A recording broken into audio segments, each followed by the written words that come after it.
যখন বলল যে সাজু ভাই একবার আমার গরিবখানায় আসেন, আমরা একটু আড্ডা মারবো, 2-4 জন আসবে, তা আমার এমন মায়া লাগলো যে এরকম একটা বড় বাড়িতে মাত্র 2-4 জনকে ইনভাইট করছে, তার মধ্যে আমি না গেলে মাত্র 3 জন থাকবে। মানে আমি একদম সিনসিয়ারলি আমি আজকে কিন্তু ভাবলাম যে যদি আমি না যাই তাহলে এত আয়োজনের মধ্যে মাত্র 3টা লোক থাকবে, আমার অবশ্যই যাওয়া উচিত। পরে শুনলাম রীতিকেও নাকি একই কথা বলেছে। রীতিও দেখলাম পৃথিবীর কোথাও যায় না।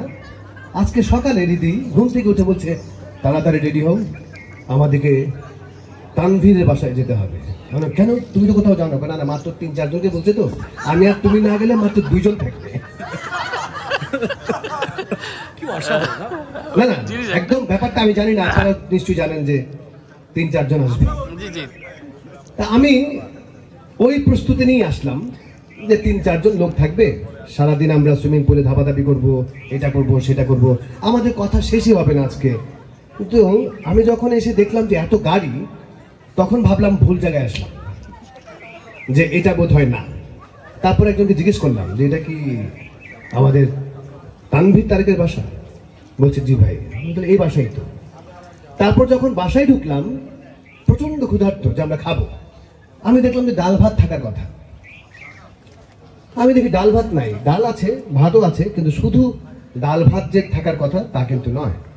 এইটাই যে তানভীর তারেকের ডাল ভাত, সেটা আজকে আমরা জানতে পারলাম। তার মানে তানভীর তারেক কি পরিমাণ খায়, কোন লেভেলের সে একজন উচ্চ শ্রেণীর মানুষ। এত খাবারের আয়োজনকে সে বলছে ডাল ভাত, যেখানে বাংলাদেশের মানুষ খাবার পায়, সেইখানে সে আমাদেরকে এই ডাল ভাতের লোভ দেখিয়ে আমাদেরকে নিয়ে আসলো।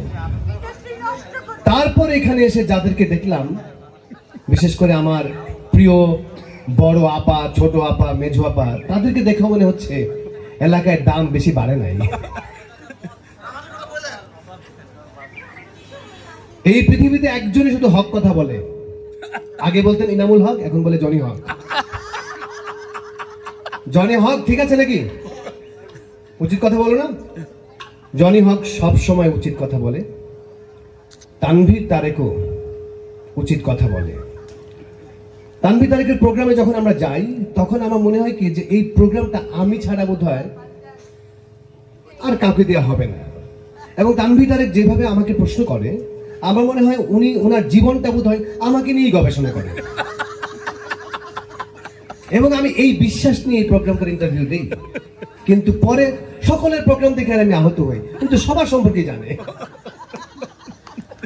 এবং এটা সত্যি কথা, আমি যতবার ওনার প্রোগ্রামে যাই ততবার বলে সাজু ভাই দেখেন এই দেখেন সেই। কারণ আমরা অনেক প্রোগ্রামে গিয়ে দেখি অনেক উপস্থাপক এসে বলে ভাই আপনার নাম কি? আচ্ছা ভাই আপনি কি জানি করেন? আচ্ছা কি কি প্রশ্ন করতে পারে আপনি বলে দেন না? আমি সরি, মানে এখানে তো আমাদের বাঘা ভাগা প্রেজেন্টাররা আছেন, আমি বাঘা ভাগা প্রেজেন্টারদের কথা বলছি না। বাংলাদেশের সবচেয়ে কি বলে দামি প্রেজেন্টার দেবাশিস বিশ্বাস আছে না, এটা বিশ্বাস করেন আমি বলছি। এটা আবার আমি না বলে দেবাশিস বিশ্বাস মাইন্ড করবে। কারণ বাংলাদেশে দেবাশিস বিশ্বাস আর আমাকে একসাথে কেউ কোনোদিন করতে পারে নাই। মাঝে মাঝে দেবাশিস বিশ্বাস নাটকে আমাকে নিয়ে একসাথে করে, কারণ দেবাশিস বিশ্বাসের বেশ কটা নাটক আমি করেছি প্রথম দিককার, কিন্তু এই দেবাশিস বিশ্বাস আর আমাকে আমেরিকাতে একসাথে করেছি। আমরা একটা এইসব কাহিনী শুনতে চান আপনি? আমি শোনাচ্ছি, আপনি একটু নীরব থাকেন প্লিজ। তবে নীরব এখন যা করছে এই ইন্ডাস্ট্রিতে আর কেউ টিকবে না। আমাদের সকল গোপন রহস্য নীরব জানিয়ে দিচ্ছে, যদিও বলছে বিষয়বস্তু কাল্পনিক। হ্যাঁ, কিন্তু তারপরও কিন্তু সবাই জেনে যাচ্ছে আমরা কি কি করতে পারি। তো যেটা বলছিলাম যে তানভীর তারেকের প্রোগ্রামে গেলে আমার মনে হয় যে তানভীর তারেক সাজু খাদেমকে নিয়ে মোটামুটি একটা পিএইচডি করে ফেলেছেন। এবং আমি সেটা মনে প্রাণে বিশ্বাস করি যে তানভীর তারেক একমাত্র বাংলাদেশে একজন সেলিব্রিটিকে চেনে, সে হচ্ছে সাজু খাদেম। এবং বাংলাদেশের সবচেয়ে সেরা সেলিব্রিটি সাজু খাদেম। এই বিশ্বাস নিয়ে সে তার সামনে চেয়ারে বসায়। সে যতটা ঠান্ডা মাথায় কথা বলে আর তার সামনে থাকা লোকটাকে ততটা উত্তেজিত করে ফেলে। ভীষণ ঠান্ডা মাথায় বলবে যে আচ্ছা সাজু ভাই, আপনাকে ইদানিং ওটিটি প্ল্যাটফর্মে দেখছি না। আমি বলছি ইদানিং মানে কোনোদিনই তো দেখেন নাই। বলছেন আমি পুরোটা বলতে পারছিলাম না, কিন্তু আপনাকে কেন দেখা যাচ্ছে। আমিও সিদ্ধান্ত নিয়ে গেলাম, যতই আমাকে উত্তেজিত করার চেষ্টা করবেন আমি ততটা বিনয়ের সাথে বলবো আমি ওটিটি প্ল্যাটফর্মের যোগ্যতা রাখি না, তাই আমাকে নেওয়া হচ্ছে না। তখন বলছে না এটা আপনার বিনয়, তারপর আবার আমাকে খেপানোর চেষ্টা করছে। আমি বললাম দেখেন, অরিজিনাল চুল রাখছি ওটিটি প্ল্যাটফর্মের জন্য, দাড়ি ছিল দাড়ি শেভ করে ফেলছি, নানা রকমের গেট আপ নিচ্ছি, এরপর যদি ওটিটি প্ল্যাটফর্ম না এটা তার ব্যর্থতা, আমার ব্যর্থতা না। তাই তো আপনি আমার এরকম করছেন কেন? মানে উনি কিন্তু আর ওটিটি প্ল্যাটফর্মে, উনি ওটিটি প্ল্যাটফর্মে। মুকিত জাকারিয়া এই বাংলাদেশের একটি মাত্র নাম। আমাদের ইন্ডাস্ট্রিতে এমন কোন নায়িকা নাই যার সাথে কথা বললে সবাই বলে যে ভাই আপনি আমাকে চিনবেন না, আমি একজন কি চিনি আপনাদের, উনি কে? মুকিত জাকারিয়া। কারেক্ট, সত্য। মানে এমনও হয়েছে যে মিডিয়ার বাইরে কোনো একটা মেয়ের সাথে হয়তো কোনো কারণে আমার ফেসবুকে কথা হলো, তারপরে আপনাদের মিডিয়ার একজনকে আমি চিনি। আপনারা কাকে চিনেন? মুকিত জাকারিয়া। আমরা একদিন মহাখালী জাকারিয়া রেস্টুরেন্টে একসাথে খেয়েছিলাম। মুকিত জাকারিয়া, এটা কি লাইভে যাচ্ছে ভাই? পরে আমি বিপদে পড়বো। আর মিশু সাব্বির, এই দুজনকে ইন্ডাস্ট্রির এমন কোনো মেয়ে নাই চিনে না, এবং তাদেরকে দেখলে আমরা হিংসা করি, রীতিমতো হিংসা করি। হ্যাঁ, হিংসা করবো না? আমাদেরকে বইলেও চিনাতে পারি না, কোনো মেয়ে চিনিই না, না সিনসিয়ারলি। আমাদেরকে দেখলে বলে ও সাজু খাদেম কমেডি করে, জোকার, এত হাসি পাই ভাই, আমরা একটা হাস্যকর মানুষ হয়ে যাই।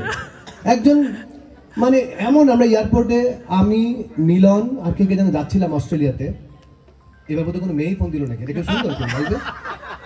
লাইভে কেউ শুনলো নাকি? আননোন। হ্যাঁ, তো সেইখানে মিলনের সাথে কেউ ছবি তুলছে না, ফ্যামিলির একটা ফ্যামিলি মেম্বার এসে বলছে ভাইয়া আপনার সাথে একটা ছবি তুলবো। আর আমি এমন এক ভাব নিয়ে দাঁড়ালাম এইভাবে, বলছে এত ভাব নিচ্ছেন কেন, আপনি তো কমেডিয়ান, কমেডি করে দাঁড়ান। কমেডি করে দাঁড়াতে বলছে, তার মানে কমেডি করে কিভাবে দাঁড়ায়? আমাদের দেশে যেটা হয় যে যারা একটু মানুষকে হাসায় তাদেরকে মানুষ মানে এক বাংলায় কমেডিয়ান বলে, আর কমেডিয়ান বললে মনে করে যে পৃথিবীর সবচেয়ে ওস্ট একজন অ্যাক্টর। এবং দেখবেন যে আমরা ফান করে বলে ওই হালা চালিয়ে আছি, কিন্তু পৃথিবীতে একমাত্র চার্লস চ্যাপলিনের নামের আগে স্যার লেখা হয়, আর কারো আগে নয়। বাংলাদেশি একমাত্র কেউ যদি কমেডি করে ভাবে সে খুব স্থূল একটা মানুষ, আর যদি খুব সিরিয়াসলি কথা বলে কেমন আছেন, কাল তো দেখা হয়নি, তার ডেথ আছে কি নাই সেটা খেয়াল না করে বলে যা ব্যক্তিত্ব লোকটা।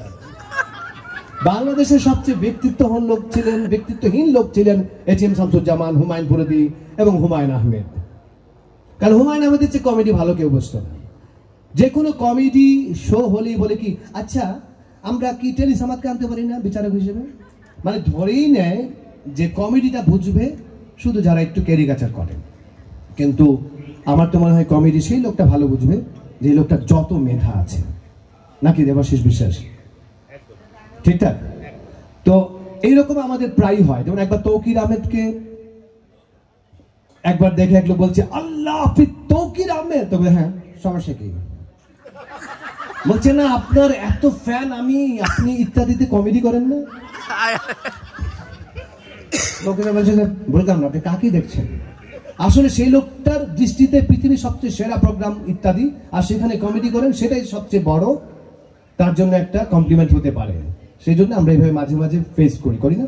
যেমন রিদি আর আমি যদি পৃথিবী যেখানে যাই বলছে ভাবি কখন আসছেন, এই যে আপনাদের দুজনকে এই প্রথম একসাথে দেখলাম, ধরে নিচ্ছে রিদি আমার বউ। এবং এমন হয়েছে আমরা একটি রাষ্ট্রীয় প্রোগ্রামে গেলাম, আমরা ওখানে বসাবো, বলছে বাহ এই প্রথম আপনাদের দুজনকে একসাথে দেখলাম। আমরা বলার চেষ্টা করলাম যে না স্যার ও আমার বউ না, ওর ছোট বোন আমার বউ। এমন একটা এক্সপ্রেশন দিল বোধহয় আমরা গোপন করছি। আর আমার সবচেয়ে বড় অ্যাডভান্টেজ, যেহেতু আমার বউ সচরাচর কোথাও যায় না, আমার সাথে যেই মেয়ে যায় তাকে বউ মনে করে, এই জন্য আমার কোনো স্ক্যান্ডাল নাই। তাই বলে ভাববেন না আমি এত ভালো মানুষ, কিন্তু আমার কোনো বদনাম নাই। I am so grateful to my wife যেহেতু সে আমার সাথে বের হয় না, তার প্রতি আমি চিরকৃত। এবং আমার বউ একদিন আমাকে বলতেছে, রাজু জীবনে এমন কোথাও যাবা না যেখানে তোমার সম্মান নাই। আমি বললাম শুটিং করে বাসায় দিব না?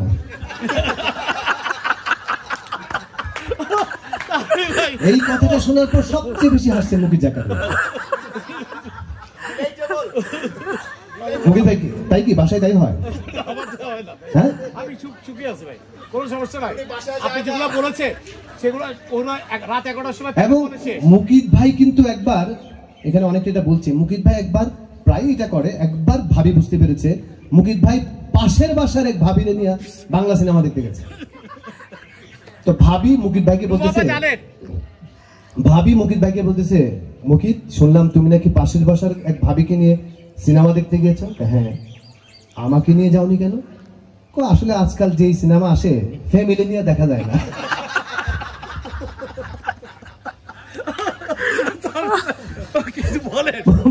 মুকিত ভাই সেদিন কি সিনেমা দেখছিলেন?